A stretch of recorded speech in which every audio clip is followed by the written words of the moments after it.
మీద హిందూయిజం అంటుంది. అసలు దీన్ని ఎందుకంటే అమ్మని పిలవడం తప్ప అండి మనం చేసే తప్పు. ప్రపంచ దేశాల్లో ఏ దేశమైనా మన దేశాన్ని ఇండియా అని పిలుస్తుంది. మన గర్భశత్రు ఎవరండి? పాకిస్తాన్. ఆయన మైకు ముందు కూర్చుని ఈ హిందుస్థాన్ మే అంటాడు.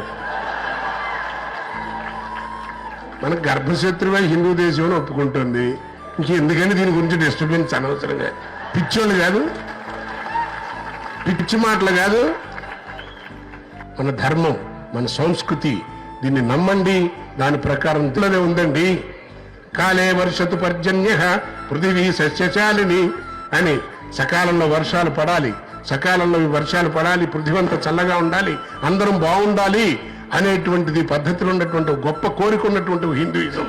కాబట్టి దాన్ని నమస్కరించుకోవడం కాదు, దాన్ని మనం విస్మరించకుండా ఆచరణలో పెట్టి మన యొక్క గొప్పతనాన్ని కాపాడుకుని, మన యొక్క గొప్పతనాన్ని చెప్పుకుంటూ మన దేశాన్ని, మన హైందవ సంస్కృతిని కాపాడుకోవాల్సిన బాధ్యత మనందరి మీద ఉందని, ఇది నెక్స్ట్ తరాలకు చెప్పాల్సిన బాధ్యత మీ మీద, నా మీద ఉందని పెద్దలు చెప్పినటువంటి వాక్యాలను సరిగ్గా పాటించి మనం ఈ దేశాన్ని పురోగతి తీసుకువెళ్లాలని మరొక్కసారి మనవి చేసుకుంటూ సెలవు తీసుకుంటాం.